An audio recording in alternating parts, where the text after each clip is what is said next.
सामाजिक क्रांतीची मशाल पेटविणारे थोर समाजसुधारक, स्त्री शिक्षणासाठी, समानता व सत्यासाठी जेह झिजविणारे क्रांतीसूर्य महात्मा ज्योतिबा फुले यांच्या पुण्यतिथीनिमित्त धम्मदीक्षा सुवर्णमहोत्सव बुद्धविहार टिंगरेनगर पुणे येथे प्रबुद्ध साठे यांच्या व्याख्यानाचे आयोजन करण्यात आले होते. गौतम बुद्धांचा, क्रांतीसूर्य महात्मा ज्योतिबा फुल्यांचा, डॉक्टर बाबासाहेब आंबेडकरांचा.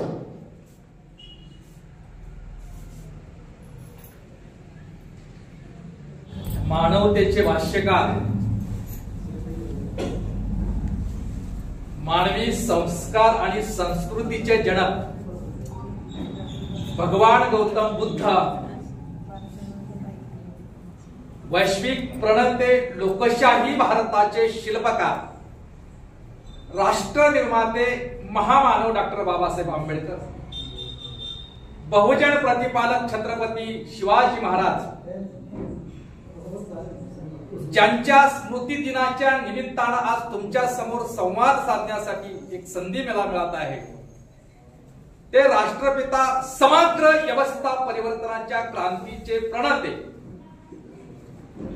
राष्ट्रपिता महात्मा ज्योतिबा फुले, क्रांती ज्योती सावित्रीबाई फुले, या देशाचा लाडका राजा छत्रपती शाहू महाराज, आंबेडकरवादी लोकशाहीर अण्णाभाऊ साठे, याच महात्मा ज्योतिबा फुल्यांच्या शाळेत 3री-4थी मध्ये शिकणारे आणि ही व्यवस्था नाकारणारी हिंदू धर्म व्यवस्था आमची नाही, आम्ही धर्म नसणारी माणसं, महारा मांगाच्या दुःखावरती पहिलं भाष्य करणारे मुक्ता साळवे, क्रांती रक्षक लहुजी वस्ताद, क्रांती रक्षक म्हणतोय, क्रांती रक्षक लहुजी वस्ताद, माता जिजाऊ भीमाई रमाई, राजमाता अहिल्याबाई होळकर, या परिवर्तनवादी महामानवांना, महापुरुषांना, महाविचारांना, आदर्शांना प्रथमतः अभिवादन करतो, कोटी कोटी प्रणाम करतो. आजच्या कार्यक्रमाचे अध्यक्ष आदरणीय सर्वदे सर,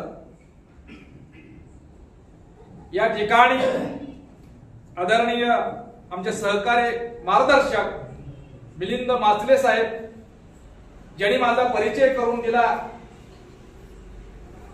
ते दळवी सर, यादव साहेब या ठिकाणी उपस्थित आहेत, चावरे साहेब, तर तुमचे मित्र अनिल रणवे सर येणार होते पण वयाच्या त्यामुळे आले नाहीत, आणि उपस्थित माझ्या समोर बंधूंनो, छोट्या दोस्तांनो आणि भगिनीनो, आईनो, पत्रकार बंधू, सर्व संयोजक, खरं मध्ये गेले 30 वर्ष हा काय चॅनेलसाठी माईक आहे, माझा आवाज तुम्हाला खणखणीत आहे लक्षात, आणि 10 वर्ष मी असाच राहिलो आयुष्य तर सारा महाराष्ट्र मी प्रबुद्ध केल्याशिवाय राहणार नाही. खरं तर गेले 30 वर्ष पूर्णवेळ बुद्ध फुले आंबेडकर चळवळीचं काम करत असताना, पूर्णवेळ धम्म प्रचारकाचं काम करत असताना, ज्यावेळी मला आंबेडकरवाद कळला, आणि 30 वर्ष आज महाराष्ट्रामध्ये माझ्यासारखा श्रीमंत कोणीच नाही लक्षात. महाराष्ट्राच्या कुठल्याही ठिकाणी जावा आणि तिथं प्रबुद्धसाठी असं आलंय म्हणल्यानंतर पैशाचाच नव्हे तर प्रेमाचा सुद्धा पाऊस माझा पडतो. त्यामुळं या समाजामध्ये समाजाचा विश्वास आणि प्रेम मिळवलं, आणि समाजाचा विश्वास आणि प्रेम याच्यासारखी संपत्ती आणि दौलतच असू शकत नाही, ती दौलत माझ्याजवळ आहे.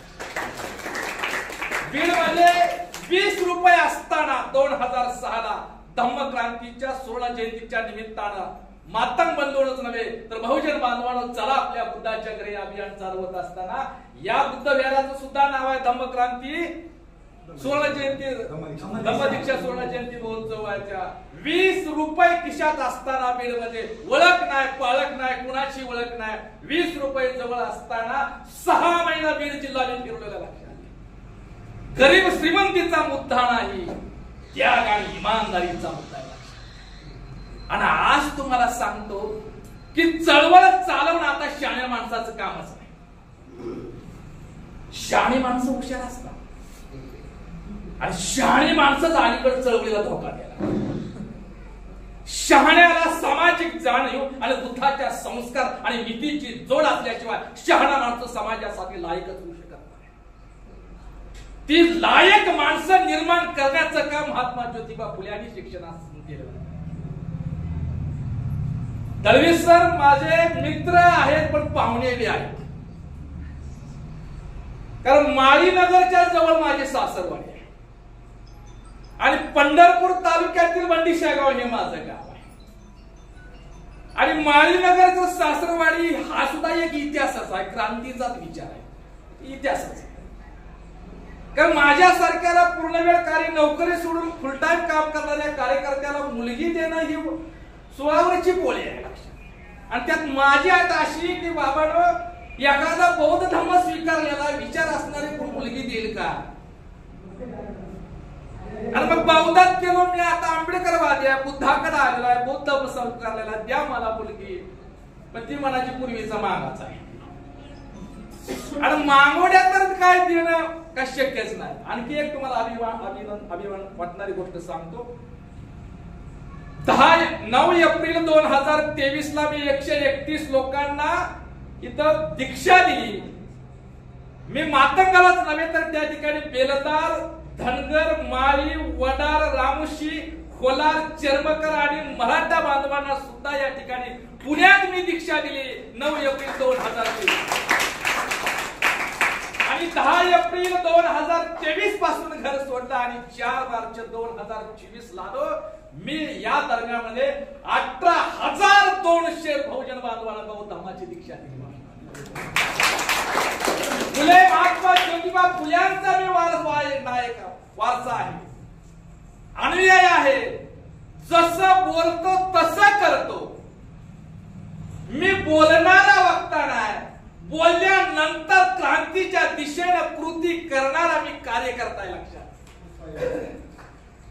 आणि म्हणून या ठिकाणी आता ज्यांनी मला 2005 ला आम्हाला काय महार करायला आलाय काय म्हणून दगड मारली मातंगाने, ज्या मातंगाच्या माणसानं मला पहिला दगड मारला तोच मातंग समाजाचा माणूस सातारा जिल्ह्यामध्ये 700 मातंग होलार आणि धनगर बांधवांना बौद्ध धर्माची दीक्षा देण्याचा नियोजनाचा कार्यक्रम आता सुरू करत आहे लक्षात घ्या. त्याच्यामुळं मला हे कळलं तर कोण मुलगी असं मगाशी राहिलं. आणि माझी आठवण होते की बाबा मला एक माळीनगरच्या गट नंबर 2चा माणूस म्हणजे दळवी सरांच्या गावातल्या माणसाला मला मुलगी द्यायची धाडस केली. त्यातून मित्र आणि पाहुण्याचं नातं जुळलं दळवी सर.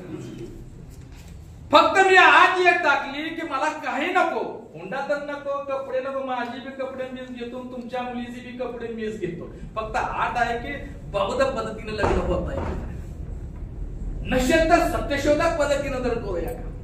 सासरे म्हणले अहो देवा बामणाच्या साक्षीनं झालेलं बरं, भाऊकी काय म्हणेल पाहुणे रावळे करेल, हितनं तुम्ही लग्न घ्या, मुलगी तुमच्या घरी गेल्यानंतर काय तुम्हाला विचार सांग रुजवाय ते रुजवा.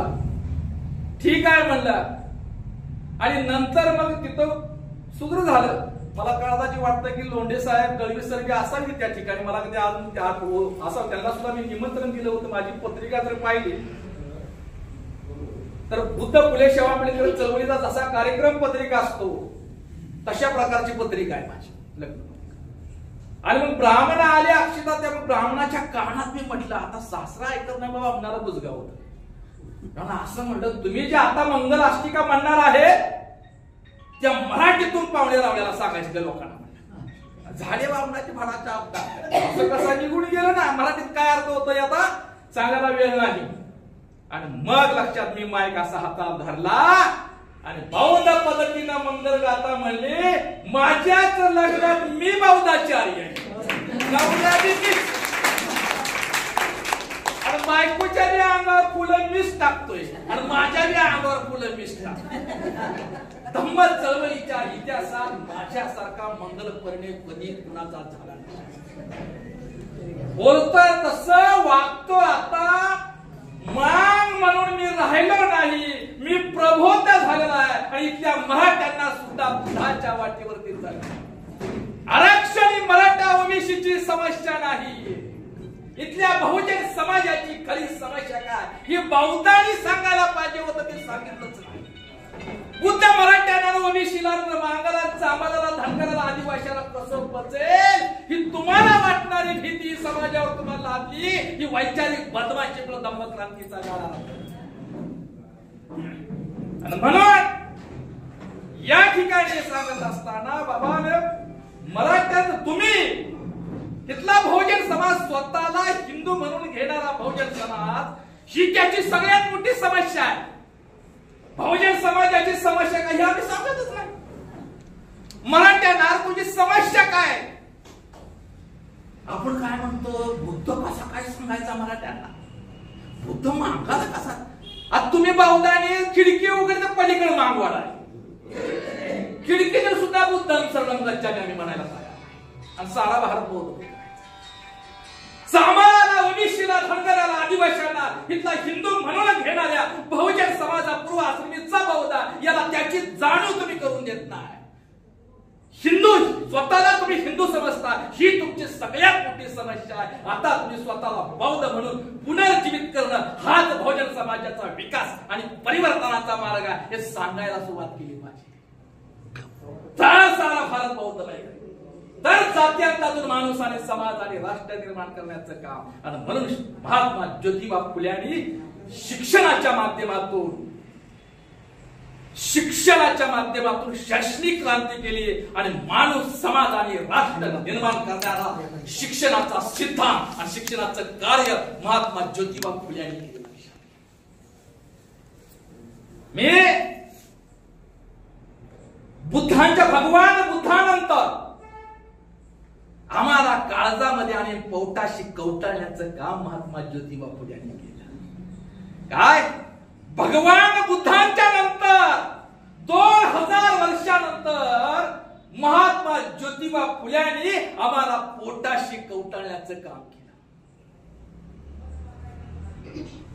1000 वर्ष आमच्या 14 तळ्याच्या अगोदर 1000 वर्ष आमच्या तहानजलेल्या मुखालाच नव्हे तर 1000 वर्ष इथल्या धर्म व्यवस्थेनं मेलेल्या श्वासाला जिवंत करण्याचं काम बुद्धानंतर जर कुणी केलं असेल तर ते महात्मा ज्योतिबा फुल्यांनी केलं. लक्षात घ्या. म्हणून महात्मा ज्योतिबा फुल्यांना बुद्ध, कबीर आणि नंतर गुरुचं स्थान, तिसरं स्थान हे डॉक्टर बाबासाहेब आंबेडकर आणि महात्मा ज्योतिबा फुल्यांना केलं. बाबासाहेब आंबेडकर सारखा वैश्विक प्रणिती असणारा महामानव महात्मा ज्योतिबा फुल्यांना गुरुस्थानी मानतात. यातच महात्मा ज्योतिबा फुल्यांचं कर्तृत्व आणि मोठेपणाची साक्षी आहे. शिक्षण हे सामाजिक अधिष्ठान आहे. शिक्षणाशिवाय समाज परिवर्तन होणार नाही. शिक्षण हे राष्ट्र निर्माण करण्याचं साधन आहे आणि शिक्षक हे राष्ट्राचा रथचालक आहे. आणि शिक्षण व्यवस्था समग्र क्रांतीच्या परिवर्तनाचा खरा पाया हे शिक्षण आहे. शिक्षणाशिवाय व्यवस्था परिवर्तन होणार नाही हा विचार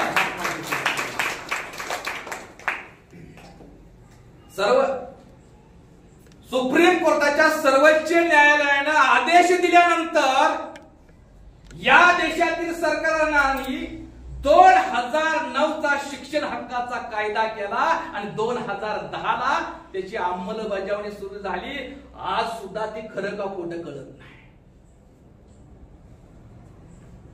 पण हंटर कमिशन समोर 19 ऑक्टोबरला 1882 ला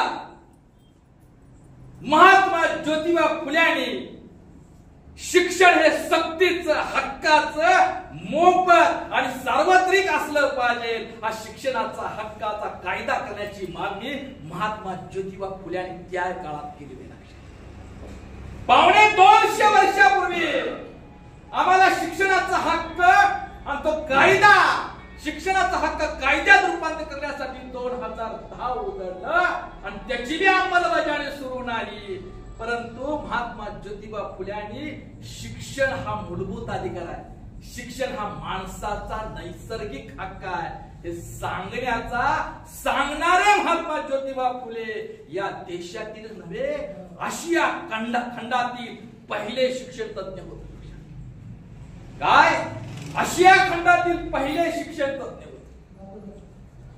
आणि महात्मा ज्योतिबा फुले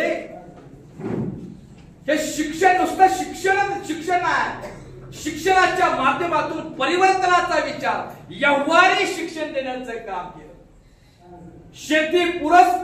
शेतीनिष्ठ, तंत्रज्ञानावर आधारित रोजगार निर्मितीचं, व्यवहाराला जोड देणारं शिक्षणाचा आग्रह महात्मा फुले यांनी केले. त्याच पद्धतीनं तशा प्रकारचं काम महात्मा ज्योतिबा फुले यांनी केलं. शिक्षणातून, माझ्या शिक्षणातून केवळ शिकलेली पिढी, नुसती शिकलेली पिढी नाही जन्माला आली पाहिजे, तर सामाजिक जाणीव आणि संस्कार आणि रोजगार अभिमुख देश निर्माण करणारी, समाज घडवणारी आणि कुटुंब आणि समाज आणि व्यक्ती आणि राष्ट्र निर्माण करणारी पिढी शिक्षणातून निर्माण व्हावी, याच्यासाठी महात्मा ज्योतिबा फुले यांनी शिक्षणाचं काम केलं.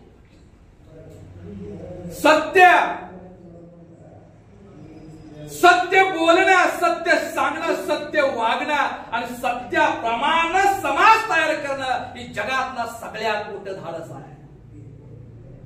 हे धाडस महात्मा ज्योतिबा फुले यांनी शिक्षणातून समाजापर्यंत पोहोचवलं, स्वतःमध्ये रुजवलं, स्वतः त्याचं अनुपालन केलं. सत्य सर्वांचा आधार, बाकी सर्व अंधार. काय? सत्य सर्वांचा आधार, बाकी सर्व, सत्य सर्वांचा आधार, बाकी सर्व अंधार, अशा प्रकारची भूमिका महात्मा ज्योतिबा फुले यांनी मांडली. सत्य मानवाचा धर्म, सत्य असा आहे आणि सत्य हे सर्वांचं माहेर, सत्य सर्वांचे, सर्व धर्माचे माहेर, अशा प्रकारचं सत्य बोलण्याचं, सत्य वागण्याचं, सत्य हीच नीती हीच सत्य. भगवान बुद्धाने धम्म म्हणजेच नीती आणि नीती म्हणजेच धम्म अशा प्रकारचा विचार मांडला.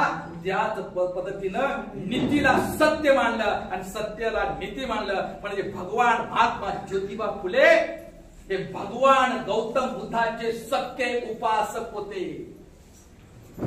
महात्मा ज्योतिबा फुले भगवान बुद्धांचे खरे अनुयायी होते, खरे उपासक होते आणि भगवान बुद्धांच्या विचाराचा आणि तत्वज्ञानाचा प्रभाव महात्मा ज्योतिबा फुले यांच्या व्यक्तिमत्वावर आणि त्यांच्या कार्यावरती प्रभाव होता. लक्षात.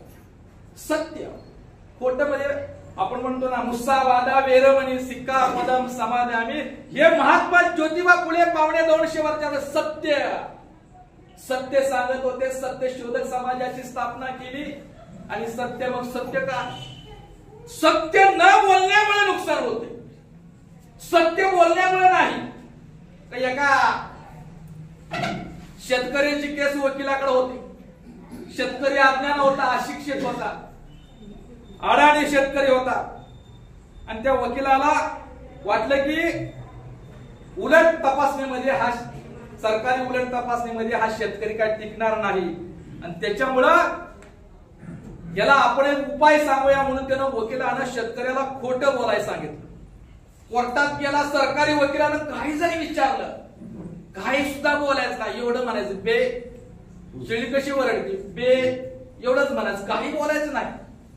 उभा राहिला, खटला, कोर्ट सुरू झालं, न्यायाधीश महाराज आले आणि सरकारी वकिलानं विचारलं, तुझं नाव काय? बे. तुझ्यावर बे आरोप आहेत, ते खरं आहे का? बे. तू कोर्टाचा वेळ घेत आहे, बे.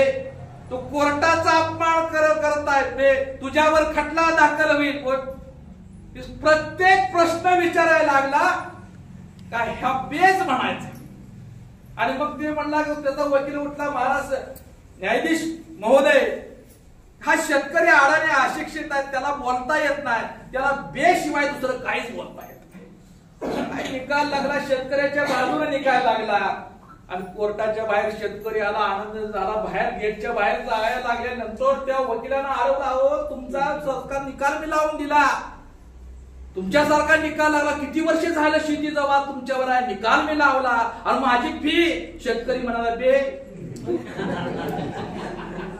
म्हणजे खोट बोलण्यामुळं, बोलायला लावल्यामुळं नुकसान होत.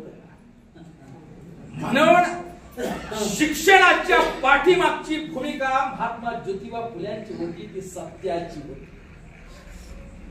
सत्याची भूमिका होती, सत्याची भूमिका होती. म्हणून बुद्धांचं जे आहे, सत्य बोलणं, खोटं न बोलणं आणि सत्य बोलायला शिकवणं. म्हणून सत्य हा सत्य सर्वांचा आधार, बाकी सर्व अंधार. फुले यांचं शैक्षणिक कार्य व सामाजिक कार्य 3रं वर्ष आम्ही आपल्या समोर बोलतोय. विषय मला तोच आहे, पण बदलत्या विषयावर. आता महात्मा फुल्यांनी विधवा विवाहाचा, सती प्रतिबंधक या ज्या काय गोष्टी आहेत त्याचा कालबाय आजकाल त्या उरल्या नाहीत, अपवाद सोडून. मग आता फुल्यांची गरज काय? आता फुल्यांच्यावर का बोलायचं, भाष्य करायचं? फुल्यांचा स्मृती दिन आपण कृतज्ञता म्हणून साजरा करणारच. कारण आज मी काय म्हणलं मगाशी की आता बाबा माझं हे 30 वर्षाचा अनुभव, मागचं निवडणुका काल परवा झाल्या, ती परिस्थिती दिसली. सगळे विकाय, सगळे विकले. अरे नागपूरला महामानव डॉक्टर बाबासाहेब आंबेडकरांनी ज्या भूमीतून मी रामकृष्ण देव कृष्णाला देव मानणार नाही अशा 22 प्रतिज्ञा, 2रं वाक्य घातलं. त्या बाबासाहेब आंबेडकरांच्या पुतळ्यासोबत जय श्रीरामचे नारे लावले. सुरेखाताई कुंभारे आणि जोगेंद्र कवट यांच्या समोर लाजा नाही वाटल्या. हे 6 पायचे विचारवंत पाहिल्यानंतर मी निराश नाही, उलट यातून मला लढण्याची आणि काम करण्याची उर्मी आली लक्षात घ्या. कारण वामनदादा कर्णक म्हणतात, जरी नसेल कुणीच तुम्हाला, जरी नसेल कुणीच तुम्हाला, एकटाच बुद्ध तारेल तुम्हाला, एकटाच बुद्ध तारेल तुम्हाला. म्हणून महात्मा ज्योतिबा फुले वाद बुद्धांचा धम्म हा गतिशील करायचा असेल तर फुलेवाद समाजासमोर सांगावाच लागेल, लक्षात घ्या. म्हणून फुल्यांच्या विचाराचा हा जागर आहे, म्हणून फुल्यांचा विचाराचा हा जागर आहे. आणि शिक्षणाचं एक आहे, वेळेवर एक मुद्दा थोडक्यामध्ये तुम्ही समजून घ्या. जे काय आतापर्यंत माझ्याकडून सांगितलं गेले नाही ते मी सांगण्याचा आपल्याला प्रयत्न करतो आहे. की फुल्यांची एक शिक्षण संस्था होती, फुल्यांनी, आणि त्या शिक्षण संस्थेला फुल्यांनी स्त्रियांना, समग्र स्त्रियांना, बहुजन समाज, ब्राह्मण स्त्रिया सुद्धा आल्या, दलित आल्या, ओबीसी आल्या, बहुजन मराठा स्त्रिया आल्या आणि धनगर स्त्रिया आल्या, ब्राह्मण स्त्रियांना म्हणजे समग्र स्त्री वर्गाला शिक्षण देण्यासाठी आणि अस्पृश्यांना, त्यावेळेच्या मागासवर्गीयांना, अस्पृश्यांना शिक्षण देण्यासाठी महात्मा ज्योतिबा फुल्यांनी 2 शिक्षण संस्था स्थापन केल्या. आणि त्या शिक्षण संस्थेचं नाव आहे native female education Pune. Native female education Pune हे पुण्यातली संस्था, महिलांना शिक्षण देणारी फुल्यांची संस्था महात्मा ज्योतिबा फुल्यांनी स्थापन केली. आणि मग दुसरी होते the society for promoting the education of mass मान आणि सेटिव्ह असं त्या शिक्षण संस्थेचं नाव आहे. शिक्षण संस्थेला महाराज नाव दिले काय, द सोसायटी प्रमोटिंग म्हणजे वाढवणारा, प्रेरणा देणारी सोसायटी, वाढवणारे. कुणाला प्रेरणा, शिक्षणाची प्रेरणा कुणाला देणारी, द महार आणि इतर मागासवर्गीय बहुजन समाजाला शिक्षणाची प्रेरणा देणारा, वाढवणारा, प्रभाव टाकणारी सोसायटी, शिक्षण सोसायटी हे महात्मा ज्योतिबा फुले यांनी स्थापन केली. आणि या शिक्षण संस्थेच्या माध्यमातून स्त्रीला शिकवलं पहिल्यांदा. स्त्रीचा खरं म्हणजे महात्मा ज्योतिबा फुल्यांचा शिक्षण आणि व्यवहार, त्याला व्यवहाराची जोड होती. आज जसं शिक्षणाचं बाजारीकरण झालंय, पदव्या मिळवण्याच्या पलीकडे शिक्षण व्यवस्था राहिली नाही. MA PhD घेणारा पोरगा बाहेर आला तर व्यवहारात त्याची PhD टिकत नाही. हॉटेलमध्ये काम करणारा पोरगा 7वी नापास तो कमवतोय, पण MA PhD झाल्याला, बीड मधून लातूर मधून आल्याला, पुणे महानगरपालिकेमध्ये सफाई कामगार 7वी नापासाच्या मुकदमाच्या हाती काम करायची वेळ आली. पण 250 वर्षापूर्वी महात्मा ज्योतिबा फुल्यांनी शिक्षणाला आणि व्यवहाराला जोड दिली. शिक्षणातून जर त्याला व्यवहाराची जोड, रोजगार निर्मितीचं शिक्षण, तंत्रज्ञान देणारं शिक्षण, स्पर्धा परीक्षेत टिकणारं शिक्षण, समाजाच्या उपयोगात असणारं शिक्षण, अशा प्रकारचे शिक्षण देण्याचं काम म्हणजे नुसते अक्षर घेऊन लिहिता वाचता येण्यापुरतं नाही. शाळा शिक्षण नाही दिलं, शिक्षणाच्या माध्यमातून त्या तरुणाला, त्या माणसाला स्वतःच्या पायावर उभा राहून समाजाला उभा करण्याची ताकद देण्याचं शिक्षण महात्मा ज्योतिबा फुले यांनी दिलं. मग स्त्री शिक्षणच का? म्हणजे व्यवहारात करता स्त्री शिक्षणच का? पहिल्यांदा समाज शिक्षणाची सुरुवात, शैक्षणिक आणि सामाजिक कार्याची सुरुवात महात्मा ज्योतिबा फुले यांनी स्त्री शिक्षणापासून काय केली? कारण इथली व्यवस्था, आपण म्हणतो स्त्री शक्ती ही राष्ट्र शक्ती आहे, हे ओळखण्याचं पहिलं काम हे महात्मा ज्योतिबा फुले यांनी. एक स्त्री जर शिकली तर केवळ ते शिक्षण केवळ तिच्यापुरतं राहत नाही, तर कुटुंब, समाज आणि राष्ट्र निर्माण करण्याची ताकद हे स्त्री शिक्षणाच्या माध्यमातून निर्माण होते. आपल्याला शिकवलं काय? जिच्या हाती पाळण्याची दोरी ती राष्ट्राला उद्धारी. आणि तेच म्हणतोय आपण, 140 कोटीवर देश चालला, तर आपण काय म्हणतोय? जिच्या हाती पाळण्याची दोरी ती राष्ट्राला उद्धारी. नाही बाबा तसं. जिच्या हाती शिक्षणाची दोरी, जिच्या हाती कुटुंबाची दोरी, जिच्या हाती समाजाची दोरी ती राष्ट्राला उद्धारी, हा विचार महात्मा ज्योतिबा फुले यांनी शिक्षणाचा. काय म्हणले? शिक्षणा बहुजन समाजाला पाहिलं, वेळ मला कमी आहे, लग्नाच्या वरातीतून झाडाच्या आडून बघत होती माणसं हसायला लागले, तो का रडतो? तर फुले म्हणले मला लग्नाच्या वरात ती माणसं ती लागली महाराबांची माणसं असायला, अरे बाबा 1000 वर्ष आम्हाला माणूस सुद्धा कोण जवळ करणार आहे, तू रडा लागला. तेव्हा फुले म्हणले की काय बहुजन समाजाची त्या ब्राह्मणी धर्म व्यवस्थेमुळे काय अवस्था झाली, शिक्षणाभावी. म्हणजे अज्ञान हे माणसाचं दुःखाचं कारण आहे, अविद्या हे माणसाच्या दुःखाचं कारण आहे. आणि त्याच्यामुळे महात्मा ज्योतिबा फुले यांनी भाष्य केलं, विद्येविना मती गेली, मतीविना नीती गेली, नीतीविना गती गेली, गतीविना विद्या गेले, एवढे सारे अनर्थ एका अविद्येने केले. शिक्षणामुळे माणसाची मती गेली, बुद्धिभ्रष्ट झाली, मानसिक गुलाम झाला. आणि शिक्षणामुळे माणसाची नीती गेली, आणि नीतीमुळे शिक्षणामुळे माणसाच्या प्रगतीची गती गेली. आणि हे सारं नुकसान जर कशामुळे झालं असेल तर शिक्षणाच्या अभावामुळे झालं, हे त्याच्या पाठीमागचं कारण आहे. आणि म्हणून महात्मा ज्योतिबा फुले यांनी शिक्षणाच्या माध्यम व्यवहाराची म्हणजे उदाहरण मी सांगेल की एका वडीतून, वडीचा एक तरुण अडाणी वडी माणसं भरायचा, वडीमध्ये नदीच्या पलीकडे पोचवायचा, आणि परत तिथली माणसं वडीत आणायचा, इकडं अलीकडे तीरावर पोहोचवायचा, आणायचा, असं त्याचं काम. आणि मग तिथे PhD झालेले प्राध्यापक अचानक वडीत मध्ये एके दिवशी बसले, आणि ते प्राध्यापक सायकोलॉजी, माझा सुद्धा सायकोलॉजी विषय आहे. तुम्ही जे माझ्याकडे बघता की तुम्हाला बघत नाही मी, तुमचा प्रत्येकाचा चेहरा मला वाचता येतो, लक्षात घ्या. आणि ज्याला श्रोत्याचा चेहरा वाचता येतो ना, तो उत्तम वक्ता होय. चेहरा बघून मी बोलत नाही, चेहरा बघून मी कारण महात्मा ज्योतिबा फुल्यांच्याकडे भगवान बुद्धांचा सम्यक दृष्टिकोन होता. महात्मा ज्योतिबा फुल्यांच्याकडे भगवान बुद्धांचा सम्यक दृष्टिकोन होता. निसर्गाच्या नियमानुसार काहीच घडत नाही याच्यावर विश्वास ठेवणं, हे सत्य स्वीकारणं, हे महात्मा फुले यांचा विचार होता.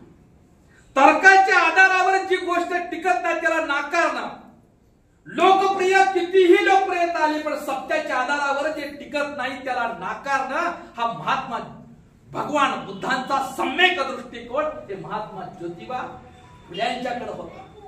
आणि म्हणून त्या शिक्षणातून बाबा, म्हणून तो युवक कसा आहे, तो नावाड्याला, तो सायकोलॉजीचा PhD झालेला प्राध्यापक म्हणतो की तुला गणितातलं काय कळतं का?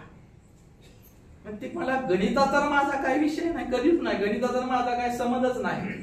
वडीत माणसावरती नाव हाकायचे, पुढे जायचं एवढंच आहे. जरा पुढे गेली होडी आणि पुन्हा त्यानं विचारलं की तुला भौतिक शास्त्राचं काय कळतं का? त्याला पहिल्यांदाच ऐकलंय म्हणला भौतिक शास्त्र.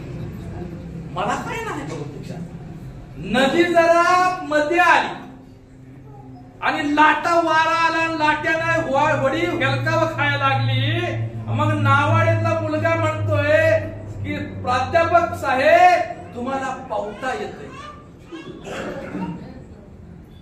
पहिल्यांदा म्हणला गणित तुला येत नाही, तुझं 25% आयुष्य वाया गेलं. तुला भौतिक शास्त्र कळत नाही, तुझं 50% आयुष्य वाया गेलं. आता मध्ये आली वडी, वडी आल्यानंतर हेलकाव खायला लागली, वार लाटा निर्माण झाल्या आणि तो मुलगा म्हणाला की प्राध्यापक महोदय तुम्हाला पावता येतं का? प्राध्यापक म्हणले नाही. आता तुमचं 100% आयुष्य वाढले. एमए पीएचडी झालेले सायकोलॉजीचे प्राध्यापक, भौतिक शास्त्राचं गणिताचं ज्ञान होते बुडालेला. शिक्षण तुम्हाला स्वतः बरोबर समाजाला आणि देशाला तारणारं शिक्षण असावं.